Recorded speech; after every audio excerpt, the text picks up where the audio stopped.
በሕይወታችሁ ወደፊት ለመራመድ ስትሞክሩ የሆነ የማይታይ ግዙፍ እጅ ወደ ኋላ የሚጎትታችሁ ያህል ተሰምታችሁ ሊሆን ይችላል። ጓደኞቻችሁ ሲሮጡ እናንተ የቆማችሁ የመሰላችሁ፣ ዓለም በሙሉ ሲነግድ፣ ሲማር፣ ሲያገባ፣ እናንተ ግን በተዘጋ በር ጀርባ ብቻችሁን የቀራችሁ የመሰላችሁ ጊዜም ይኖራል። ይህ ስሜት ያማል፣ በጸጥታ ይጎዳል። ምክንያቱም ወደ ኋላ መቅረት ሁል ጊዜ የሽንፈት ምልክት ይመስለናል። ሕይወት እናንተን ለይታ ወደፊት መሄድ አትችሉም ብላ የረሳቻችሁ ይመስላችኋል። ነገር ግን እስቲ እይታችንን እንቀየር። አንድ ቀስት በዓይነ ህሊናችሁ ሳሉ። ይህ ቀስት በራሱ የመራመድ አቅም የለውም፣ እግርም ሆነ ክንፍ አልተፈጠረለትም። ከዚያ ይልቅ አየሩን ሰንጥቆ ደመናውን አልፎ ኢላማውን መምታት የሚችለው ወደፊት በመገፋት ሳይሆን በከፍተኛ ጉልበት ወደ ኋላ ሲሳብ ብቻ ነው። ይህ የቀስት ሕግ ወይም ዘአሮ ፓራዶክስ ይባላል። ዛሬ የምንማረው ስለ ስኬት ብቻ አይደለም፣ ስለ ሕይወት ሪትም ነው። አሁን ያላችሁበት ወደ ኋላ የመቅረት ስሜት ተፈጥሮ እናንተን ለትልቅ ክስተት እያመቻቸቻችሁ እንደሆነ በሶስት ምስጢራዊ ጥበቦች እናያለን። እስቲ ይህንን ወርቃማ ሐሳብ እንደ ጠዋት ስንቅ በልባችሁ ያዙት። ማዕበሉ ወደ ኋላ የሚሸሸው ተመልሶ የባህር ዳርቻውን በኃይል ለመምታት ነው። ወደ ኋላ መሳብ ማለት ማፈግፈግ አይደለም፣ ጉልበት መሰብሰብ ነው።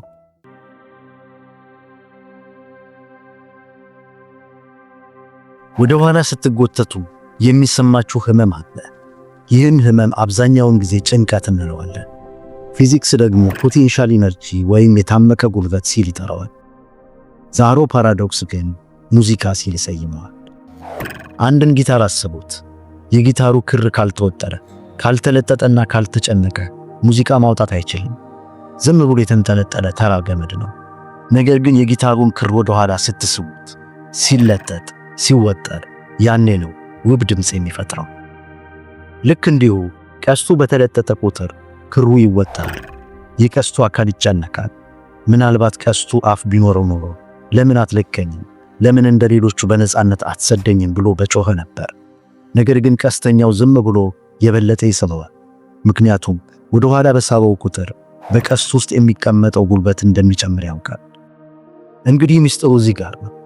የቀስቱ የውጥረት መጠን የጉዞውን ርቀት ይወስነዋል። ትንሽ ወደ ኋላ የተሳበ ቀስት የሚወድቀው ቀስተኛው እግር ስር ነው። በጣም ወደ ኋላ እስከ መጨረሻው የህመም ጥግ ድረስ የተሳበ ቀስት ግን ተራራን ይሻገራል። ስለዚህ ወዳጆቼ፣ ሕይወት ወደ ኋላ ጎትታ እኩዮቻችሁ የራቁባችሁ ሲመስላችሁ አሁን ያላችሁበትን ሁኔታ እንደ ውድቀት ሳይሆን እንደ ማኮብኮቢያ ተመልከቱት። አውሮፕላን ከመብረሩ በፊት ለመንደርደር ሲዘጋጅ ወደ ኋላ ሄዶ ጫፍ የሚይዘው እዛው ለመቅረት አይደለም፣ ፍጥነት ለመሰብሰብ ነው። የእናንተም ወደ ኋላ መቅረት ለዚህ ነው። ዛሬ የዘገያችሁ የመሰላችሁ ሰነፍ ስለሆናችሁ ወይም ስለማትችሉ ሳይሆን ዓላማችሁ ትልቅ ስለሆነ የዝግጅት ጊዜያችሁ ጥልቅ መሆን ስላለበት ነው። የእናንተ ቀስተኛ ፈጣሪያችሁ ወደ ኋላ ይሳባችሁ እግሩ ስር ሊጥላችሁ ስለፈለገ አይደለም። ይልቁንስ እንደ ሌሎቹ አጠገቡ ሳይሆን ማንም ያልደረሰበት ሩቅ ቦታ ሊተኩሳችሁ ስላሰበ ነው። ስለዚህ ወደ ኋላ መቅረታችሁ እንዲሰብራችሁ አትፍቀዱ። ይልቁንም ለትልቁ ጉዞ እንደተመረጣችሁ እወቁና ለበረራ ተዘጋጁ። ኮከቦች ለማብራት ጨለማ ያስፈልጋቸዋል። እንዲሁም አልማዝ ውድ የሚሆነው በመሬት ውስጥ በከፍተኛ ሙቀትና ጫና ስለተፈተነ ነው። የእናንተም ውጥረት ቅጣት ሳይሆን ወደ አልማዝነት የሚቀየር እሳት ነው። ሁለተኛው ሕግ ደግሞ ይበልጥ ጥበባዊ ነው። አንድ ቀስተኛ ሲወረውር አይታችሁ ከሆነ ቀስቱን ወደ ኋላ ስቦ በመወጠር ለተወሰኑ ሰከንዶች ይቆማል።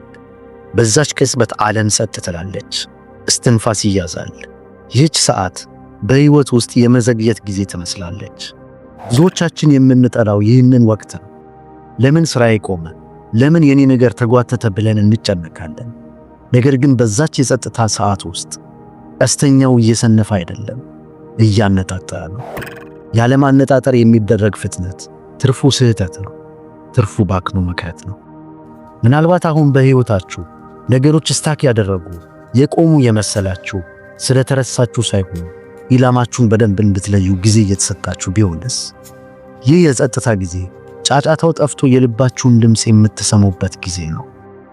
በሕይወታችሁ ወሳኝ የሆነውን ጥያቄ ለመመለስ ነው። የምሮጠው ወደ ትክክለኛው ተራራ ነው ወይስ ዝም ብዬ ንፋሱን ተከትዬ? መዘግየት ማለት መከልከል ማለት አይደለም። ኢላማን ለማስተካከል የሚወሰድ የጥሞና ጊዜ ነው። ሙዚቃ ማለት የኖታዎቹ ስብስብ ብቻ ሳይሆን በኖታዎቹ መካከል ያለው የጸጥታ ክፍተት ወይም ፖዝም ጭምር ነው። በሕይወታችሁ ያለው የመቆም ጊዜ ቀጣዩን የሕይወታችሁን ሙዚቃ እያጣፈጠው ነው። ዝምታው ባዶ አይደለም። ዝምታው በጥበብ የሚሰጥ መልስ ነው። እናም በመጨረሻ ጣቶች ይለቃሉ። ያ ሁሉ ህመም፣ ያ ሁሉ ወደ ኋላ መጎተት፣ ያ ሁሉ የጸጥታና የጥበቃ ጊዜ በአንድ ማይክሮ ሰከንድ ውስጥ ወደ ነፃነት ይቀየራል። ቀስቱ አንዴ ከተለቀቀ በኋላ ስለተጎተተበት ጊዜ አያስብም። ወደ ኋላ አይመለከትም። አሁን የነፋሱ አካል ነው። አየሩን ሰንጥቆ ይሄዳል። ማንም ሊያቆመው አይችልም። ይህ የእናንተን ታሪክ ነው። ሕይወት ወደ ኋላ ስትጎትታችሁ የነበረው ወደ ኋላ ልታስቀራችሁ ፈልጋ አይደለም። ነገር ግን ልክ እንደ አንድ ብልህ ቀስተኛ በቂ ጉልበት እስክታጠራቅሙና ኢላማችሁ እስኪስተካከል እየጠበቀች ነበር። እናም በትክክለኛው ሰዓት በልማድ ከሚጓዙት ሰዎች ሁሉ አልፋችሁ በማይታመን ፍጥነት እንድትወነጨፉ ስለፈለገች ነው። ለካስ ያ ሁሉ መዘግየት ማነጣጠር ነበር። ያ ሁሉ መወጠር አቅም መሰብሰብ ነበር። ያኔ ሰዎች ይገረማሉ። ይህ ሰው እኮ የጠፋ ወደ ኋላ የዘገየ መስሎን ነበር። እንዴት በአንዴ እዚህ ደረሰ? እንዴት ቀደመን ይላሉ። ሚስጥሩን አያውቁትም። እነሱ በመንገድ ላይ ቀስ እያሉ በእግር ሲራመዱ፣ እናንተ ግን ወደ ኋላ በመጎተት ውስጥ እንደ ቀስት የመብረር አቅም እያጠራቀማችሁ ነበር። ቢራቢሮ ከመብረሯ በፊት ጠባብ በሆነው ኮኩን ውስጥ ተጨንቃ ታሳልፋለች። ያ ጨለማ ቦታ መቃብሯ ሳይሆን ክንፎቿን የምታበቅልበት ስቱዲዮ ነው። እናንተም አሁን ክንፎቻችሁን እያበከናችሁ ነው። ስለዚህ ወዳጆች የዛሬው መልእክቴ ይህ ነው። ሕይወት ወደ ኋላ የጎተተቻችሁ እንደሆነ ሲሰማችሁ፣ እንዲሁም ውጥረቱና ጫናው ከአቅም በላይ ሲሆንባችሁ ተስፋ እንዳትቆርጡ፣ ክሩን እንዳትበጥሱት። በዚህ ህመም ውስጥ ያለውን የነገ ሙዚቃ አዳምጡት። አስታውሱ፣ ዕጣ ፈንታችሁ ወደ ኋላ የሳበቻችሁ ልትጥላችሁ ወይም ልትረሳችሁ ፈልጋ አይደለም። እንደ ተራ ድንጋይ ቅርብ ቦታ ልትወረውራችሁ ስላልፈለገች ነው። ዛሬ እናንተ የቀስትን ጥበብ ተላብሳችኋል። የተዘጋጃችሁትም ለሩቅ ጉዞ ነው። ስለዚህ አትፍሩ። ሕይወት ስትፈትናችሁ ዝም ብላችሁ ተወጠሩ። ዓይናችሁ ኢላማው ላይ ብቻ ይሁን። ጣቶቹ የሚለቁበት እናንተም የምትወነጨፉበት ያ ቀን በሩቅ አይደለም። እስቲ ይህንን ለራሳችሁ አውጁ። ኮሜንት ላይ እኔ ቀስት ነኝ ብላችሁ ጻፉ። ወደ ኋላ መጎተታችሁ ለሽንፈት ሳይሆን ለድል እንደሆነ መስክሩ። እናም ይህን አትርሱ። ወደ ኋላ የቀራችሁት ሩቅ ለመድረስ ነው። እስከ መጨረሻው ስለተከታተላችሁ አመሰግናለሁ። ክብረት ይስጥልን።